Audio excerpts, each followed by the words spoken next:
He might have been one miner from War Factory and then rushed. So he's going for that power plant. Got it. So that's gonna slow down the ally slot. So I think they both won one miner from War Factory. So what's happening is, oh yeah, he actually think he went for a straight tank rush because you can see the aggressive stance of where the War Factory is. Usually if they make a War Factory in front, that means they went for a tank rush, but sometimes they can still go one miner from War Factory and do that. Dude, he's got to kill that Terror drone. Did he get it?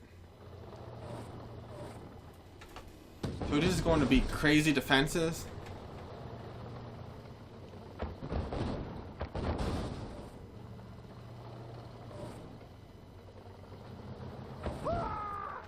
Now the situation is here that allies could be okay if he plays right, because I think he has one. Does he have one more miner? I'm not sure. But if he'd be good making yep. It was a tank rush because he has 2 miners and allies has 3, but he has the 4th one. So but I think what's going to happen is Red will likely lose 1 miner and it's going to be 3 versus 2. Because usually what happens is if you get too far ahead with your stuff and you're not in a good position, they keep losing miner. So, but like, see what Red's doing is he's getting a little bit confident. Like his confidence seems like it's going up and down.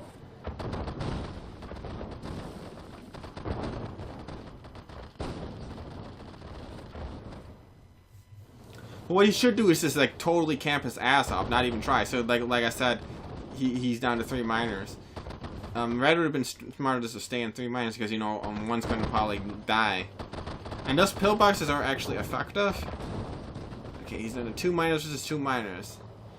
So, I mean, basically that extra miner is just paying for pillboxes, which actually would win the game because if he sets up his radar, he can make a Rocketeer and 2 or 3 Rocketeers would chase him around, and then he can make 1 Korean jet, and then no flak trucks could hear him. But since it's all in, basically he has Soviet has to win or the allies is gonna win. But the pressure isn't ever coming off. He's not gonna let the pressure off the green Soviet player. So Red's gotta stay out of the open. And if I were him, I'd make like 2 or 3 dogs. The red player. Green could also make dogs, but they're probably gonna get hit by pillboxes, so it's better off just to go with armor units. Spamming. Okay, so it's 2 miners versus 2 miners now. But the thing is, okay, don't fight out in the open. Look, he's fighting out in the open. He thinks it actually looks good. I might have done the same thing. I'm not really positive. Now he's trying to run, and what he's got to do is it's a little tricky. What Green cannot repair his tanks because he can't make a repair depot. So Red, even if he thinks he could win a tank fight at the end, he's got to stay in his base. And this game is not going to last too much longer if Red makes 1 mistake, honestly. Okay, he should actually pop the pillbox on him, not actually make a... If you're going to make that many pillboxes, it's good to make your base smaller. He can move his MCV to the ore patch because it's easier to defend over a smaller surface area. But what he was doing was not incorrect. But it's getting to the point where Red's got to be a little bit smart.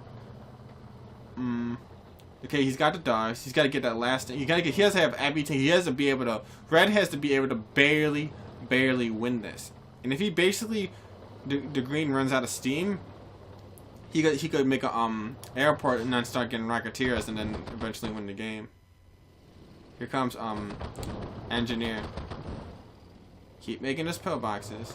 Because his dogs usually get shot. I mean, it's not in Red Alert 2. It's actually different. Okay, stay back. Pull back. Pull back. Pull back. Okay, he's not pulling back. Okay, that was. You see, it looks like for a split second, it looks like Red's winning, but he's got to basically turtle to the max, full camp mode. Okay, I think Red might have been able to win this. But he's basically all he's got to do. And he actually can start selling some of those damaged pillboxes if he needs extra cash.